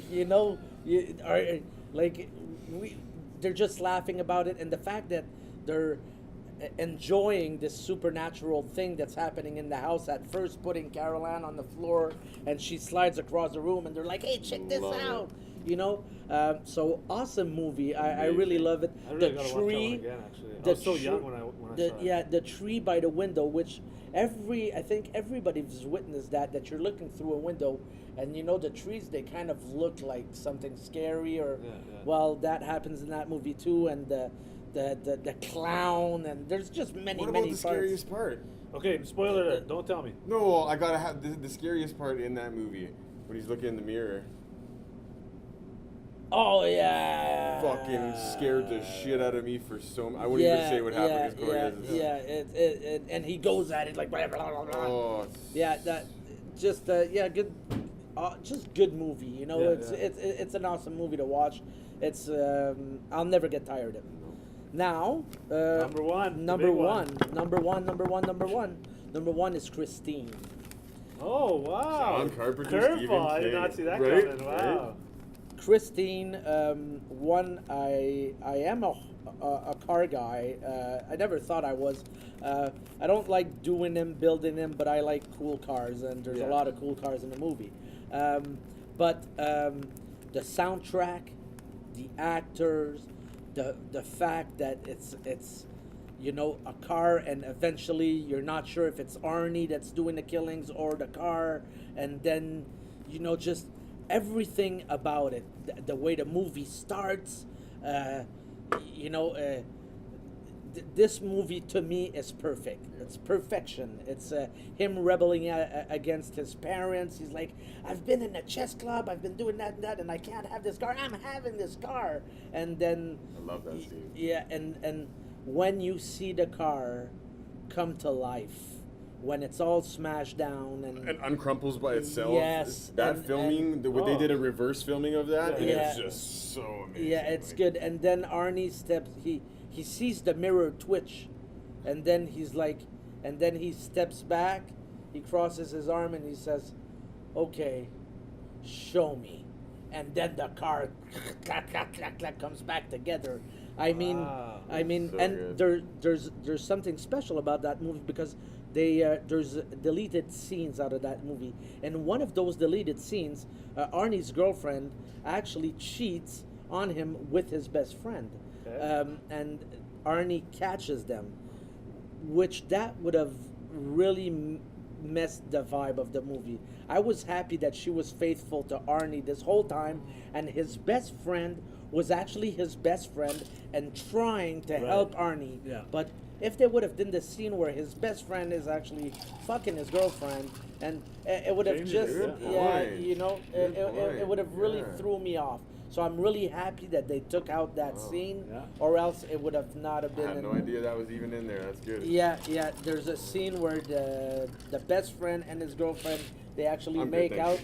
make out together in his car, and then Arnie pulls in and he sees them and pulls out and leaves. But Now then I'm interested too. I was so happy because he was actually his best friend, you know, and the girlfriend was faithful, so there was still Left good it people untainted. trying. Yeah, I like that. The So- deleted scenes are an interesting thing. When I was younger and I was trying to learn everything I could about movie making and everything like that, I would always watch every special feature, which is like got out of hand because eventually they're advertising 100 hours of bonus features. It's like, fuck, that's my life. Yeah. But I used to always watch deleted scenes to see like, you know, because they cut it out for a reason. You're trying to see what that reason is, or you're trying to learn what the original script was, whatever reason. To help you with decision making. Now I refuse to watch deleted scenes because precisely that it will affect the way that I think of the movie. Especially if you watch the deleted scenes too much, it will become in your memory associated with I the see movie, that. so you won't be able to separate that, and it could taint the way you see it. I wish I would have never That's known true. that, but it's still my first top Yeah, movie. yeah. I wish I would have never, but he explained it the same way that I feel about it. Yeah. So I'm like, good, you know, at Yeah. least he was thinking, you know, on the same length as I was, you know, for that part. But the list could go on forever. Of course, but yeah. but Of course it these are really good movies. The best for of the me. best. Yeah. Rewatchable. Yeah, and I've been to most of these filming locations. I've been to nice. most of Where these. was Poltergeist? Where does it take place, and where was it filmed? California. Santa Ana, I think. It's in California. It's Santa Clara? No. Santa Ana, I think. Santa Ana. Anyways, it's close to San Francisco. no, it's close to Malibu. It's just a Okay. bit north of Malibu. It's like an hour drive, 40 And it- minutes. And it takes place where it was shot? Yes, or? I went to the house. I sat to the Yeah, house. there wasn't many studio things there. That was filmed almost all in the house. Yeah. And since we're back at Poltergeist, I didn't think this would come back around to Poltergeist. I just read something not even 3 weeks ago. Like Poltergeist is a Tobe Hooper movie, the same guy who made Texas Chainsaw Massacre, Okay. Life Force, and this and that. I just learned that he's not the director of that movie. They put his name on the movie to sell the movie. He did not direct Poltergeist. Wow. Steven Spielberg directed Yes. Poltergeist. Oh, shit, really? Yes, that's his movie. That's his movie. That I knew. You know why? Because he was filming E.T. at the same time, and they couldn't have a horror movie and a kids movie at the same time. No, they're not going to have that on IMDb. No, I know, but that was my next question: was where in Steven Spielberg's career does that fall? Like, what else was he doing? That's right after E.T. because E.T. was 82 and Poltergeist was 83. Yeah. Actually, Has E.T. he admitted to it? This is He has admitted to that. Yeah, Okay. he has admitted to that. Yeah. Because Tobe Hooper. Because generally, I fucking hate when people accuse like people of things, Yeah. and they haven't admitted themselves. Because specifically with celebrities, it happens a lot after they dead. After they Well, actually, sorry. right? That they die, and then someone says, "Oh, well, this, and this about them." But it's like, well, then Yeah. how come you didn't bring it up when they were alive, when they had a chance to defend it and say? Sorry, whatever? I misquoted. He didn't admit that, but many crew members all said that Tobe Hooper. that's the case. Tobe Hooper only directed 1 or 2 scenes out of the whole movie. It was all Steven Spielberg. Okay. Yeah, but they had to put his name on it because Hooper was a fucking horror director, so of course they could put his name on it. But it's got the Spielberg feel of course to it does. It's got the feel 100% to it. It's, Wow. I wouldn't doubt it for a blink. No, just learned that. That's That's why I interesting. love it so much. Actually, That makes a lot of yeah, sense. yeah, it makes a lot of sense. I can hear the sound in my song, the happy song, and like at the beginning when it starts. And when I went back, I was like looking at the house, and I was like, "Fuck, it looks different." But the thing is, the fucking trees they grew, in fucking 25 years. That Yeah. that bush is now a fucking tree, I've been to many filming locations of my favorite movies. That's actually. interesting. Not a lot of people do that, or that's not. Yeah, I do it. That's cool. It gives me an excuse to road trip. You know? Yeah, it is a great reason to road trip and a great way to have a map to road trip. I had actually never even thought about it. As much as I love movies, for some reason I just never thought about it because for some reason I thought like they were all shot in a place that I'll never be able to go to. Okay. That's No, what I no. thought. Yeah. The But so- Bait Motel, the whole Vancouver. series was in Vancouver. The whole series. Yeah. I went, I saw the house and everything, the Nice. motel, and yeah, it was all Yeah. here close by. I was visiting a friend. We went on a road trip down to Arizona. We had a friend who lived in Tucson, and there's a place called Old Tucson, which is not a real place, and it's it's about half an hour south of Tucson, and it's this western town where they filmed a fuckload of westerns. And in fact, they filmed one of my top 10 movies of all time, one of my favorite western, Rio Bravo, was shot there. And then I'm walking around, and it's like a lot of it's changed, right? Because a lot of it changes for each movie that got shot there, or some of it got taken down or burned down or whatever. But I walk in this place, and it's like I'm kind of not really recognizing anything, and then I look up and I see the barn that's like from the final shootout of the movie, and I was like, holy shit, John Wayne stood fucking right here where I am when they shot this film, and I was like, that's when it became cool to me. So then I've gotten a lot more interested in like being in places where things are filmed. I've been to a couple in LA and stuff like that. LA. Like LA with the Universal Studios. Well, I was gonna say, right just off Hollywood Boulevard is the church that they use for the school dance in Back to the Future. Yes. Which is like, it's really populated area, so it's like right there in front of everyone. And the funny thing was that one I didn't even realize till like later that night. So I'm walking around the ship, and I just keep looking at this building like, that looks so familiar. Yeah. And then I search it up when I get back to my hotel, and it's like Back to the Future, and I was like, oh, of course. Yeah. So. And right on Sunset Boulevard is the Myers, the house of Tommy Doyle's house, or where she's babysitting. Lori's babysitting the original. It's right on Sunset Boulevard, one block up of on this street, and it's right there. And the other house is straight across the street, but they completely changed it. It doesn't look the same anymore. But the original one still looks exactly the same. Nice. Where she falls off of the balcony. You know that scene where she falls? Well, I went to that place too, and this guy online, when I posted my picture, because I'm sitting on the, like, they got these concrete blocks like in front, and I'm sitting, and he's like, "You're sitting on people's property," and blah blah blah. I'm like, dude, he's like, because of you, that's why people complain to take pictures with you. Hey man, I'm happy I got to see the Goonies house, because I walked right up to the door and I spoke with the people there, and now there's no more access. It was bought by some Jewish people, and they just bought the whole fucking road down, so you can't walk up. It's a private property all the way. But I was able to go right up to the door, take my shirt off, and do the dance. You know, like that was that. Do you remember what the dance is called? It's the it's on the tip of his tongue. I'm not gonna say it. The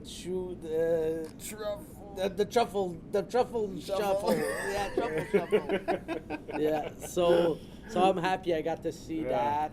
I think if you're buying a house that's that's in a famous movie, you got to know, and like either you got to be not cool with it and don't buy the house, or you know, make peace with the fact that people are going to stop by to take pictures. The old owners actually, when I was there, the only thing they said is, please leave your cars at the bottom of the parking lot. Yeah. That was it. That was the only condition. But now the new people, they just gated the place, and which is unfortunate. Yeah, it's. But they must get thousands of people every year to go see the house. Like, it must be non-stop. The Goonies house is a very popular house to go visit. I'm learning. You know? I had no idea. Yeah, it's a very, very popular house. We were the only ones there that day, but there's one house I was talking to JC about it.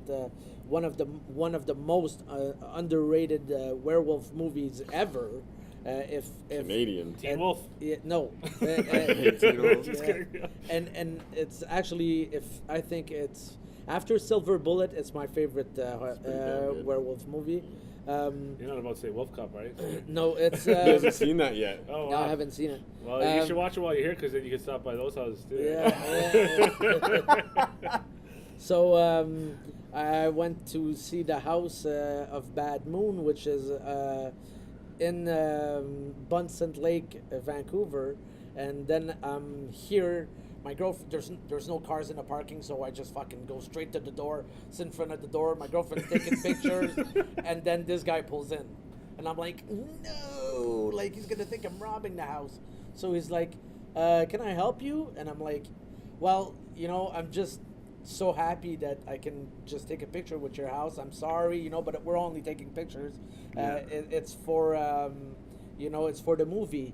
And he says, you're not talking about that shitty fucking movie back in 90. And I'm like, almost wanted to start an argument with this guy. Like, what did you say? You know, like, what? And he says, well, I'll tell you something. You're the only one who ever paid attention to this house. And I was like, what? I'd buy this house, like, right now. And was he there when it was filmed or no? Yes, he was. Okay. It was between 4 and 6 months, I think, they shot there. And was that 97? Not sure when. No, 93. 93? 93. Oh, wow, 93. yeah, okay. That's what he said, I think. And I was the first one and ever one to ever go. And I was on his door and taking pictures. Yeah, that's the best. Yeah, the house looks the same. It's really cool, you know. Nice. You ever heard of Bad Moon? I've heard of it. I've never seen it. You gotta Muriel watch Hemingway this. and Michael Pear. Yeah, you gotta watch that. Really I'll good. watch it. It's based on a book called Thor about a dog, of a German Shepherd. Really? Yeah. Oh yeah. Fights guy the werewolf. fucking Yeah. the dog Okay, has a spoilers, big- spoilers. You're like my boss, Pete the Rock. Anytime. How's that a spoiler? It's And- based on a book about a dog named Thor. How is that a spoiler? No, but then you gave more details about the story. It's like. No, but it's the kid has a German Shepherd, you know, so it's okay. I get Yeah, why there's the no dog is spoilers. in I'm the just saying, movie. he's running fast and loose with all these facts about the movie. It's You're like. not gonna watch 80% of these movies. I'm so no, I will. Okay. There's You not that have many. to. There's like 3 that I've added to my list here. Yeah, you have to watch it. I've seen all the rest. Wow, that surprises me. And Have my you seen Henry? my what? No. Henry. No. I've That's never heard of another it. one you have to watch. He was in my. No, he doesn't watch those kind. No, he was in my list, and I took him off just because it's Too fucked up. Too brutal, yeah. Yeah, it's not. You know, it's good, but it's not too good to watch over and over. But it's a good movie. Pete, whenever he's telling me about a movie, he'll just tell me the ending right away, Oh. and it's just like, Why would you even talk about Because it? he's not from the spoiler alert generation, so it's just like he doesn't even think about it. He's just like, oh, it's such a great ending where the guy gets killed, and this is like, what? Damn. Okay, so let's move on to the movie of contention, Mandy. Oh And my you've seen God. it, I assume? or- Yes, I've seen it twice. So when I watched it, And you watched it. Tell us so, how you yeah, watched it. so You yeah, went with a bunch of people. Let me tell you this. So, there was a lot of hype around it for me because when we found out about it, we were actually working on a movie with Nicolas Cage, and my boss was just like, "Okay, I gotta watch this movie because he likes to be up to date on whoever he's working with, so that he can go to them and be like, yeah, your latest movie is whatever." Yeah. It's not like he's gonna even say anything bad about it, so it doesn't matter. He doesn't need to see it, but. So we're hearing that there's all this buzz about this movie, Mandy. It had been at some film festival and all this stuff, and I tried to find it for him, and I'm not good at finding movies online, so it was like couldn't find it, whatever. And I was like, well, it doesn't look like it's gonna be in theaters for a while, whatever. So we get back from shooting this movie probably a month only, and it was in theaters in Regina, so it's like, oh fuck, we'll go. And I never knew that was in theaters here. yeah, and, Wow. Me neither. and we went with just some film people I know in Regina, and every single one of them hated it, fucking hated it. They must hate all our movies then. Now I actually liked a lot about it. A lot of the ideas. I like creativity. I like things that are original, things that I've never seen before. So I liked it in a lot of ways, but for me, it lacked a lot in terms of plot. And because I think That's a movie should have a story, and so if it doesn't, I feel like it's kind of a waste of time. Anyway, so I liked a lot about Mandy. I didn't like the movie overall. I would say just in terms of, I wouldn't rate it better than like any movie with a story. But Oh wow. the beginning of it had a lot of promise. Where it fell flat for me was they had this like big long sequence of like them just in the woods or something, and then there was something with a deer. What happens with the deer? She watches the deer. She watches a deer and it fucking. She's walking in the woods and there's a deer there. Yeah, and it fucking does nothing, or I don't remember what happened. That but I wasn't remember in the version I saw. But I remember that scene. I was just like, okay, fuck you, because it was on this cool, like adventure. Not adventure. Adventure's the wrong word. Like it was in this cool. He was in this headspace, right? Yeah. And everything was so stylistic. But then once that scene happened, I felt like they were wasting my time. That they weren't actually, that they didn't have a point to a lot of the things that they're doing. That they were doing them just to be creative. Anyways, I literally remember this movie scene for scene, and I don't remember that at all. Okay. It's, That's I really think I strange. thought it was like a dream she's having, and she's walking. maybe Yeah, that's it was during her dream sequence. Oh, okay. It was right at the end, and I was so in for most of her dream sequence, and then at Okay. the end of her dream sequence, it was like, oh fuck, why do you have to have that? Okay. Anyways, so when I finished watching this movie, I was so interested to hear what you have to say, because I was like, a lot of the stuff in the movie would make me think that you'd love it, but again, the fact that it was like pointless and like highly artistic made me think you might fucking hate it. It's absolutely not pointless. I see why you saw it was pointless. I totally understand why the majority of the movie-going audience would think it was pointless. I want to hear more of what you had to say about it before I say anything. No, about I it. love the cine of it, like the images my and stuff, God. the colors, the use of the colors. So beautiful. And once he starts going on his revenge thing at the end, I thought it was really fucking cool. But I was wondering why it didn't happen way fucking earlier. And there was just so much in the middle that I thought was like unnecessary. There was just Okay. like we were just wasting our time with watching these people sleep and Wow. and do nothing. And that fascinates me how other people see those things like that I consider so important to the plot. So Okay. fucking important to the plot. I want to hear you first. I'll go last. Okay. I'll go Yeah, last. well, I think I've talked about the movie with JC, and he brought up points. Oh, don't No, I listen, will. I wanna No, mess no, it no, up. no. I will not say these points, but makes me love it even more. Wow. Okay. So I loved the movie from the start. I thought in the first 5 minutes or 10 minutes of this movie, I thought this movie should go for Best Picture. Like- Incredible credits and music to open the movie. Yeah, That was- I thought the first 10 minutes, I was like, this is going for Best Picture. This is beautiful. I love the feel of it. I love the I felt like, I felt just the way the movie was going. I felt like, he's getting off at the job, he comes home, and I just felt it all, and the colors. It was just an Experience. amazing ride for me. Yeah. An amazing ride for me, and the only movie I saw on LSD was Pulp Fiction, and it was a fucking nightmare. Like, if I would have saw Mandy on LSD, Yeah. it would have been over. Free game. I would have been like, Rolling. probably bad trip. Okay. Like, are these colors really in the movie? Yeah. That's how it is, So I loved that movie for a million reasons. There's just what can I say that I dislike really is there's a part that I thought was amazing that probably nobody noticed. Neither one of you, maybe not. Okay. These two guys are in the car. be They're honest. waiting. I know And this- exactly Oh, what the you're talking comedy about. part, right, with the window. Yeah, he's just pulling up the window, Yeah. putting it down.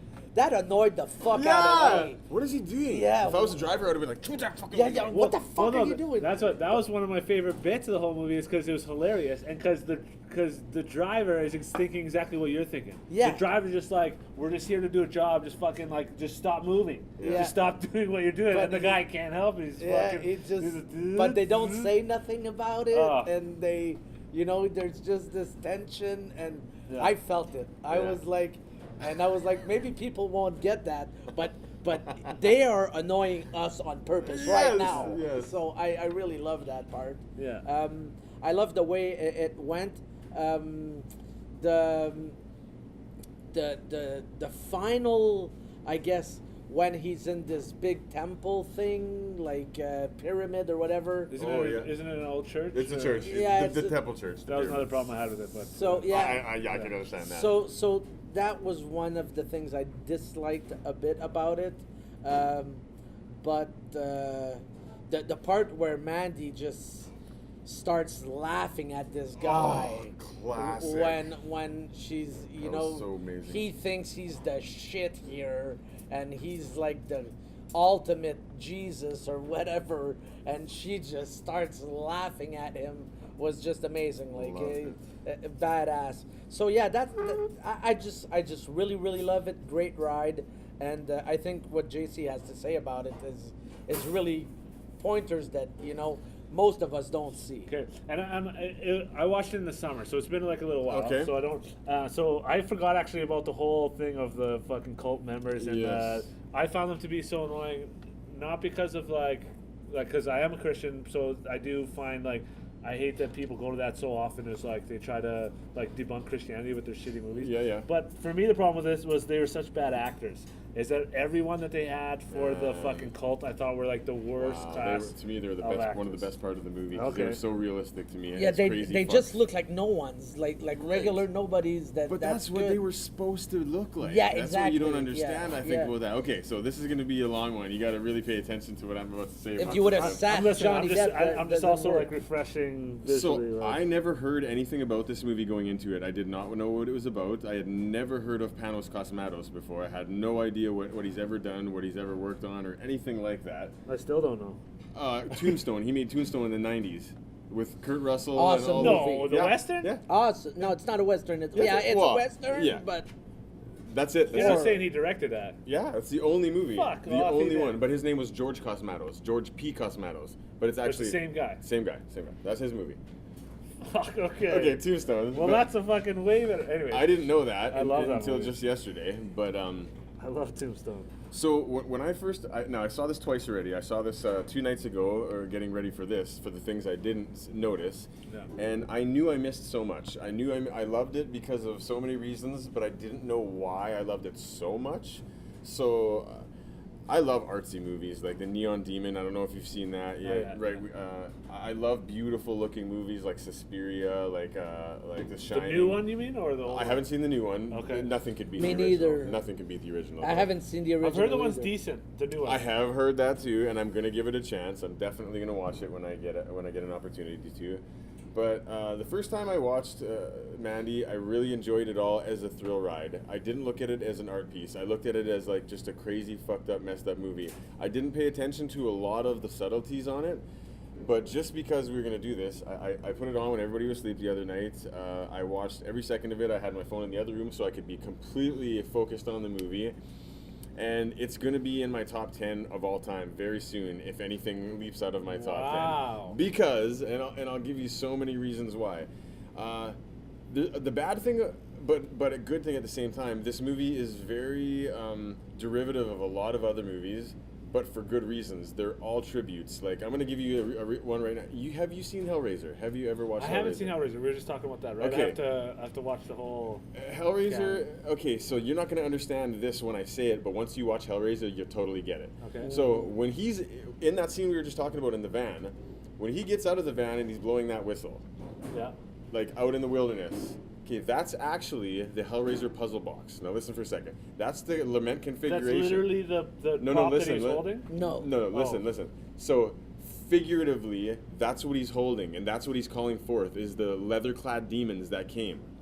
Okay. Okay, so as soon as he calls that, 10 minutes later, all these guys are rolling up in leather and spikes, and so that's what he did. He called the Cenobites from Hellraiser. That was a total Hellraiser part of the movie, and it was an Okay. amazing. And I didn't notice that the first time. I did not notice that the first Wow, time. that's but it's interesting. so obvious because they're leather-clad Not that demons. obvious. You didn't They're all notice it the first time. different. They're all different, and they're all Creepy, evil, yeah. and the one that comes and talks to him that he gives the blood to drink blood for blood. That was Pinhead.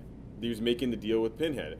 So there's so many. That's interesting. There's so Yeah. many references to horror movies in here. I counted at least 15, but the ones off the top of my head were they live in Crystal Lake. That's where Mandy and Nicolas Yes. Cage lived. They lived in Crystal Lake. Yeah, Because I- when she's in the bookshop, she's like, I "We feel live like down here." I feel like I even noticed that, but then I just shook it off as like that can't be the fucking same. Like, why would they do that? Okay, so I'll give you that one for and sure. now, when the demons go to take Mandy, do you remember the scene where they're all in the forest and there's a red light? Like, are you talking? Yes. They abduct her from bed, right? Like, that's Right. the scene you're talking So about? when they're Or you're talking about to, before that. right before when they introduce them at the scene of the crime, like this, right at the scene, they're all standing in the bushes, like far away, Right. and it's all red in the background, but you can see all the guys. Right. Okay, that's from Lost Boys. That's the scene from Lost Boys where they're Okay. all about to feed on the people by the fire. It's red and they're all standing in the tree. Yeah. Mandy is supposed to be Carrie. That's Carrie. You're right. And you can get that actually even from the title art and from basically the whole Oh, really? red. I think so. Just the images. That's like Okay. what it evokes to me is like as Carrie. But she also reminded me a lot of Shelley Duvall in The Shining. Okay. So both characters, there's probably a bit of that in both of them. There was references to Predator, the black guy from Predator, one of the guys, the team. In the trailer. And they were talking about an animal in the bushes or in the hunting something in the bushes, so that was a Predator reference. Wow. There was so many that I can't even remember them off the top of my head, but those were the most important ones. And that really made me love the movie so much, is that they would put that much love into an original idea. I've never seen a movie with this idea before. And personally, I loved all the cult members, the Manson family members, whatever they were. Yeah. I thought they were so pretentious that they were real. So fake that they were real, because I've met crazy people like that. Okay, maybe that's the difference. Because I, to me, they were just like over the top. I was like, these aren't real people. But I mean, the long gray-haired lady that was always trying to make the one guy happy or whatever. Yeah. Like, that's how these people are. I They guess, believe in some fucking loser because he says he's Jesus, and they're gonna kill for him. How do you think Charles Manson did it? How do you think all these other people did it? But Charles Manson, I think, was a lot more attractive. Well, I guess, no, it's probably the same. Yeah. It's just all psychological. Yeah, Once you have power over somebody psychologically, you can make them do anything. And I mean, these people were the perfect example of that. To me, Mandy was the worst part of the movie. Mandy was the part I didn't like the most, but I loved her calling that guy out and laughing at him and making fun of his song and his little dick. Like, it was awesome. Like, I loved that so much. And I was like, when I first watched it, I'm like, this is going to go bad. This is going to go bad. I thought she was good as a companion to like who Cage's character was. Yes. Right? Like you could see why he would love her and why they would be such a great match together. Absolutely. They look peaceful, happy. Yeah. But I'm just getting into why this is amazing, though. I love the start. I love showing him as a lumberjack and a simple man out in the bushes in BC, Vancouver, wherever the hell they were. Yeah. I love the slow, subtle build of this movie. Him coming home, talking to her, looking at her art. Just so many little, subtle, personal things that just made all of the story go and I love slow burn movies. Slow burn movies are some of my favorite movies of all time, and I was very patient. This one didn't make me feel impatient. I knew that this was a slow build and it was going to come to something. The cinematography is just, I mean, the first panning shot from the cabin up into the sky where all the clouds are moving colors and stuff like that, I was like, that looks so amazing. All the references to the psychotic trips and all the surrealism and the hallucinatory visuals, none of them were not necessary. They were all necessary for what was to come ahead. You had to see certain things to understand certain things. The one demon with the knife dick really was fucking amazing, man. Was there a knife dick in this sword movie dick. too? I can't remember. The one that was sitting there watching TV and snorting all that cocaine. Right, yeah, okay. And then you could see the knife lift up, and it was like, holy fuck, that's amazing, man. But I mean, that's another Hellraiser reference right there. You knew that was Hellraiser Cenobite right there. But so much beauty in this movie, and so much no ugliness at all. Like, even the parts that should have been violent and awful were beautiful. Like, I didn't feel uncomfortable watching any of the movie, which normally revenge movies like that make me very uncomfortable. But Nicolas Cage was just amazing in this. Cage was unbelievable. Unbelievable. He was the man. The scene where they got his mouth barbed wired and stuff was fucking unbelievable. When he's just crying without being able to emote. Yeah. That was just like, oh. But I mean, what I loved... When he gets mad in the bathroom. Right. When he really looks mad. Like, he builds it up. Emotion. Like, It's real emotion, man. You know, and he doesn't...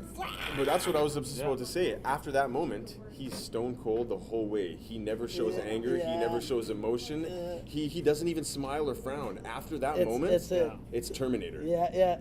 And that was a reference to Terminator, his character too. So I'll agree with you for a lot of it, but how do you could do that with like a lot of movies, right? Like you could point out things that they have in common and say like this was a reference to that. Did they do it on purpose, or they just buy the Hellraiser thing for sure was on purpose? The Hellraiser, sure. But I just mean like a lot of them are obvious. What about it makes you think that it's like tributes to those movies? Well, filmmakers do that, and all filmmakers do that. Every filmmaker does that. I know, but at a certain point it's boring, but at another point it's stealing. Because right? they were exact replica scenes, so I knew they were from that movie. Okay. Like the one especially the one in the bushes with the vampires sitting in the trees, that was from Lost Boys. 100% that was from Lost Boys. Hold on my lip. I would like to say something. Nope, can't. That you can't say anything else. That actually, I think is the only thing that I not disliked, but that I was just so amped when the scene started is when at the end he's fighting that other dude, and all of a sudden this lumberjack falls in the hands of a fucking chainsaw. So I was like, oh, he's Right. gonna get it Right. now. Yeah. But he can't fucking start the chainsaw. Right. So he's going, blah, blah, blah, and the fucking thing won't start. Expecting, in my head, I was like, oh, here goes this chainsaw. That's an homage now, to Evil Dead, where you can't get it started. That's yeah. Also, Check out the Chainsaw Massacre. Chainsaw Massacre, and Yeah. Evil Dead. Both of those references there. So when I saw that, You're assuming that I'm No. finding references that aren't there, No, but those no. are definitely That all like references. that makes me confirm it. Of like now, I feel. I don't know if I'm ever gonna watch this movie again, but if I did, I would be maybe interested in it just to see how much of it I could. Okay. I could see. Verify, okay. Because now that you've pointed it out, I could see it already with that moment when I yeah, didn't. but So, like, yeah. so in my head, I was like ecstatic. I was like, this guy's a lumberjack, badass lumberjack from the mountains. Doesn't know much. He's got what does he get in the fucking in the trailer from his friend? A bow and arrow or Right. Crossbow, isn't it? a crossbow. So I mean, obviously he's not this martial art technician or whatever, Right. But then this chainsaw slides next to him, and I'm like, oh, he's gonna go to town on this guy. Now we're gonna see this like expert of chainsaw, and then the chainsaw doesn't start. So I was a bit bummed out about that. I was like, this is gonna be a badass ending. I kind of like that they did that because it was But so then obvious that the chainsaw was going to start and that he was going to cut him in half, and it's like, oh, he might be in trouble at this moment. Yeah. He might get messed up because this was a big dude. So it was like, oh. Yeah, but it would have been awesome that he would have just started that fucking chainsaw and then I don't know, done a few tricks with it and just show him he's the boss. You know what I mean? Ass style. Yeah, so they could have done better on that. If that's what I would have suggested anyways. The Predator one is interesting because it's like really obvious too. Now that Now you that think you about it, think it's about like it. fun. And it seemed so familiar to me in the moment, and I was wondering like, why is this? Is there any other movie that that is like that has this many references to other films? Not that I'm actually thinking about it right now, but I do for sure. There's many I've seen that have these obvious references, but off the top of my head, no, I can't. I can't think All of of another the one. scary Because now movies. there's There's spoofs though. There's after all. Because now that you said this, it seems like this whole movie is just a tribute movie. That it's not A lot really, of it You know what I could be, mean? That it's yeah. not like that it's like the biggest fan film ever made. Right. Which is interesting. That's very interesting. That's very, very interesting. And I also love the symbology of the tiger on his shirt, and then it comes into fruition later when his tiger's released. You know what I mean? Yeah. Oh, there's so many parts that are just so amazing. If I can like that. recommend you a movie, if you haven't seen yet, there's two I would recommend to you. One would be Raw. It's I still Eddie haven't Murphy. seen I've seen No. no, it's a I knew you weren't talking about it's a movie. It's a French movie. Okay. And French Canadian or French? French from France, like the original Okay. Martyrs. When people say they like Martyrs and they're talking about the remake, American remake, I'm like, you are so far away from what this movie really is. Okay, Raw. Never seen it yet though. You've never seen Martyrs? The No, French? Martyrs, I love okay, Martyrs. okay. Martyrs, I love. The original. the Oh yeah, French I have not seen the remake. Won't see don't, just don't. No. Don't go there. And another one would be called Revenge. It's a female director, and she basically Is this fairly new or no? Yeah. yes, it's fairly new. It's a 2018 movie. Oh. And I it's wonder if I've awesome. heard of it already. It's got great reviews, amazing reviews. It's awesome because the female character basically just she survives through a lot, and since it's a female director, obviously she's on the woman's side. So Yeah. the guy kind of they get it, they get it. Like she's going her personal revenge on men was displayed in that movie. Right. Let's put it that way. It says 2017, I think. That's the one. That's the one. Yeah, Yeah. exactly. I haven't seen it yet either. I've heard amazing things about it. Yeah, okay. I'll watch them for sure. I've got a long list, so I won't watch them tomorrow, but I'll watch them. Oh, I got to talk about one thing. Do you watch Netflix at all? I do. I'm on the Netflix. Please, okay. If you, I'm scared of what you're gonna say now. If you've seen this, have you seen The Haunting of Hill House? I haven't. Best series I've ever seen in my life. That was the one they were when it came out. People were saying they were puking and all this. That's stuff. all bullshit. That's all bullshit. But I do like the guy in it. What's E.T.'s it's E.T. Elliot. It's Elliot from E.T. Henry Thomas. He's Father. the father. Yeah. Is that fucking Henry Thomas? Is that the kid? Yeah, it's the kid. I always only ever thought of the Drew Barrymore angle. I didn't know the kid was still acting either. Yeah. Drew Barrymore. Oh, right. She was the little girl, the sister. right. Yeah, in Yeah. E.T. What? Henry Thomas. I can't believe how many times E.T. has come up tonight. Right? Yeah. Right? Okay. But I mean, this series, I know for sure, is going to blow Okay, you I was away. thinking of a different guy, but okay. Oh, I don't know who you mean then. Sorry about that. No worries. There's another guy who looks sort of similar, but he's older. Anyways, that's who I thought was in Oh, that's Haunting the of same Hill House. character, but in the future. That's the same character, but he lives. That's when he's the father, the same father. Let me see. But Henry Thomas plays him as a young man, and you're talking about the guy who plays him as an adult. Maybe. He's in. I know his name. That's definitely him. Timothy Hutton. Let me see. Timothy Hutton. Yeah, that's the guy. He's awesome too. No, I was thinking of a different guy. What? I don't even know who I was thinking. Which of. guy But, in the show? Okay, I don't know. No, he's not even in the show. Okay. Probably. I was just like Way the off. image that I thought of who was in this series was way off. Anyways, Okay. I'll watch it. Yeah. How many episodes? It's a long series, and but I mean, the character development, the story development, the family ties, and the what happens to this family, and the special effects, and what they do with almost nothing just fucking blew me away. It's Okay, just cool. so I'm watching Sabrina right now, but once I'm through that, just kidding. It could have been. It looked interesting, but it got terrible reviews. So I've never see, seen a terrible review for he- it. Never.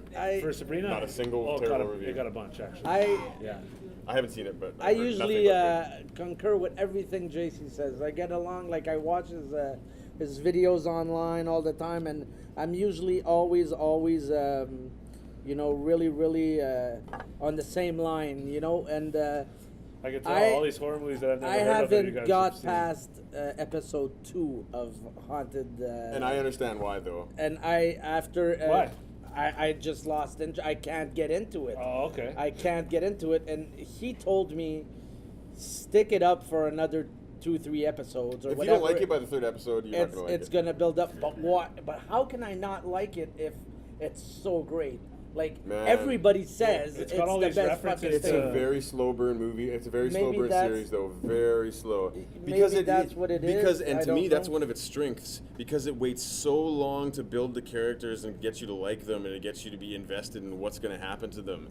And it takes 3 or 4 episodes, but once it does, it's relentless. It's fucking relentless, man. And Just wait till you get to the Hellraiser references. no, none of those. But I mean, for a filmmaker and a writer, this series you couldn't get any better than this. Yeah. For that aspect alone. I got a feature script I should get you to read soon. It's a western. I don't know if you'll be into that. That you're gonna do. That I wrote. So I'm working on revisions right now. Once I get my latest round of revisions done, I'll send it your way. See if you can critique it. But, Let me know to what critique it or to be in it or be a part of it. No, I want to get a real budget, so we'll see what happens. But just to critique Wow, hell yeah. it from a movie point, Right, right? right. So you could say like I would hate it for this reason. But I or mean, whatever. is it Rio Grande kind of style? Because if it is, that's not for me. No. Totally not for me. What do you mean, like a western? like a western? But it's like it would be the I like same dirty as, westerns. Yeah, it's Like dirty hairy westerns. Like fucking, you know what I mean? like Like Fistful Outlaw of Josie Dollars. Wales. Yeah. That those kind of westerns. Yeah, I don't know which is like. Maybe you could tell me after you read it. It's funny that what you're saying about Haunting on Hill House is slow burn, and I was reading an article. Today is the 20th anniversary of the premiere of The Sopranos, and have you ever seen it, Sopranos? We've talked about this Okay. in numerous. I always numerous forget, times. 'cause- I just went through it twice. Because it always blows my mind. Some people have never seen it. I'm just like, it's the best TV series ever. So what the fuck? Anyways, and the guy was talking about how I already knew how much it pioneered in terms of television, how it changed television forever, and that's why we have things like Stranger Things and Haunting on Hill House and all this stuff. Absolutely. And he was saying, one of the things he was saying about it was how it was one of the first TV shows that didn't pay everything off right away, and would the slow burn would set things up and wouldn't pay it off for seasons later. Yeah. And which is amazing to me. And I didn't even think about that angle of The Sopranos, and then I realized, like, holy shit, that's so true. There's certain story angles that would like pop up and be really prominent for 2 episodes, and then you wouldn't get the conclusion of it until next season at some point. And that's one of the reasons why it's so good, because it's so like real life. Nothing will ever be that good again. I was watching it. Yeah, that's true. Not even the Sopranos prequel that they're making. It's probably going to be really disappointing. How are they going to do that without James? It's supposed to be Tony and his crew when they're young, when they're just starting out, and it's going to be a movie. Anyways, I'll watch it because I'm a complete fanboy of Sopranos, but I can't imagine it'll come anything close to the series. I was watching it with this girl Danielle. Anyway, she bailed, so it was taking us so long to get through it with her. It took us like a month to get through one season. Oh. Anyways, so then now she's abandoned it because she's too busy with other stuff. I watched the whole second season in like the last 2 days. Yeah, of course. And this morning I was watching, or maybe it was last night, I was watching an episode with the death of Richie Aprile. Oh, I love that episode so much. And a joke that I had never noticed before had snuck by on me. So there's Furio is the Zip from Italy. He's like their cousin, or the guy with the ponytail. Have you ever seen Sopranos? I've seen it, but I've seen it when it came out. Like, right. So, okay. So it's been a while. Yeah, it's been a while. And so Furio, so basically Janet has killed Richie, which they were going to do anyways. She made it easier for them. She killed him because he punched her in the mouth. And Tony calls his guys to come clean it up, and they come in the door, and he tells Christopher to get the body, and he gives the keys to Furio, and he's like, Cadillac, we're gonna have to, let's crunch it. And I'd never noticed before, Furio, when he gets the keys, like, Cadillac, oh Maron. He's so bummed about crushing this car because it's such a nice car. And it's like a fairly serious scene, right? And I never got that joke before. And he's so bummed about like, oh, such a nice car. Why? And it's like, there's so many things about it that's brilliant, right? Like the irony of like, there's this dead body here. He could care less. They have to kill a car. Oh no, a Cadillac? No, Satan and son. Is it even possible to dislike any character ever in The Sopranos? Oh, even the ones you're supposed to hate, you love, right? Richie Aprile, I hated him as a person, as a guy, but as a character, he's just like exactly. And you hate him so much that you love him because all the characters in that show are so perfect, right? Like they're so real, and the bad guys are so bad. You love to, you want them to get killed, and the thing is, they build it all to the perfect point of that, like when you want a guy to get killed, that's when they're going to kill him, right? Yeah. Or whatever. My favorite fight was Tony and Joe Pantolano's character. What was his name again? Joey Pants, yeah. It's on the tip of my tongue for some reason. I can't remember, but their dynamic, how they hated each other and how they were, oh, I love you in person, I respect you, but I loved that aspect of the story so much. And what do you call it? The wig? When he's killing him? When he's killing him, he ends up grabbing his head and then pulls off the wig. That's like what's so great about it. Is like it's one of those ones that has true. The funny thing is, so I got into Sopranos. I think it was like the 3rd or 4th season when it was still on air, and it was so great because I was one of the guys like waiting every week to see the next episode. So wait, okay, you started watching it and it was already season 3? Yeah, and I did go back and watch the first season. How did you do that? Yeah, that would be for me. But at the time, so then I would be so confused. No, but I got caught up like right away, right? Okay. So like I watched the first episode, then I was like, oh, I like the show, and that was season 3. But then so I watched all the beginning ones to catch up, and then watched the last seasons to the end. Anyways, the whole first time I watched it, I never laughed once. I thought it was just like purely a drama. Like, like the whole time I watched it, I was just like fascinated, right? And everything, but I thought it was just a drama because every joke is played so straight, and it's just like it's just guys being dumb or whatever. And now when I watch it, like I don't even dig the drama as much as like I'm laughing all the time because there's so many good jokes and it's so much funny shit. That's the genius about it. You could talk for days about how genius that series is, and man, that opened the door for so many thousands. It's funny because I remember when reality TV came out, I was like, so TV shows are dead. that's the end of it. Everybody's gonna go reality TV because it was new. It was, you thought everything was real, and I got really into it. Seriously, I was like, I'm never gonna watch something because now I know they're all actors. Like, you know, it's not gonna be the same. And here we have the best series that ever came out in the history, back to back. Like we have, like you got Dexter, you got Breaking Bad. You got The Wire, Sopranos. Like Oz, which arguably actually started it all, right? Because it led to the Sopranos. So you're like, you know, I was like, now, and I was sure that it was soap operas we're done. I knew for sure that wasn't going anywhere. Well, it's funny because that was a common idea. When I remember when I was in film school, which was some years after the fact even, reality TV was becoming so prominent on every station that they were talking like scripted dramas might not be around for very long or whatever like that. And it's good to see it now because now I know that, like, okay, they'll always be around because there's only a certain percent of the population who watch reality, and even people who watch reality TV, they still like scripted stuff, right? Something with. But how content, expensive do you think it is to make a series like that when one movie costs that amount of money and it's an hour and a half length, and they have like these 12 episodes, these 45 minutes to an hour episodes that are fucking awesome, that could be a movie of themselves, high quality of everything, and they have that times how many times? You know, there's like 9, 12 episodes per season, and it goes for 6, 7 seasons. You know, we're talking a lot of fucking money here. We're talking big. I think that comes down to the contracts they make the actors sign. It has nothing to do with the shooting hours, because you sign a contract, you're doing 12 episodes. And then you're going to get paid for those 12 episodes probably close to what you would for 1 or 2 movies. And it depends, right? But there's a lot of acting involved. I mean, if you're the main actor, there's a lot here. And it depends. Like, if you're getting an A-list actor, that's going to cost a significant amount more, right? That's why you're not going to get Cage for a 12-episode season, because they couldn't afford it, right?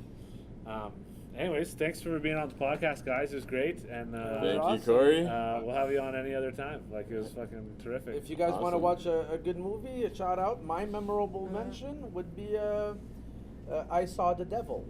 It's a Korean movie. Got it. Love it. Yeah, you love it? Yeah. So I would recommend that to any fan. If you haven't seen it, definitely. You have to deal with subtitles. I don't like the translated. I don't mind Chinese subtitles or Korean, whatever, translated to English. You can tell it's completely off. So just read the subtitles. There's not much to be read, anyways. But that is a deep and awesome fucking movie. Yeah, cool. Like, I Saw the Devil. Cool. And one other thing I was going to ask you is what movie are you most looking forward to seeing at this moment? It Chapter 2. It Chapter 2, nice. Yeah. And that comes out in fall? Summer. Summer. Nice, yeah. I'm looking forward to that as well. Love the first one. I'm not sure if it's true if there is an Annabelle coming out, Annabelle 3. Another one, okay, number 3. I think there is one coming out. I really loved the last one. Yeah. Annabelle Creation was really good, better than the first one. It was actually really, really good and creepy. I loved it. So, but I'm not really aware of what's coming out right now. I've been, I was just waiting for all these, the Revenge, Mandy and Halloween. So I'll have to take a look into it. But I guess. Rob Zombie's 3 from Hell. Oh yeah, there you go. There you have it. If it's not a myth, I'm absolutely. I saw pictures on set, man. I saw there you all go. of it. So that's the one. Yeah. Excellent. Definitely. Cheers, guys. Thanks for being on. Yeah. Thanks. All right, man.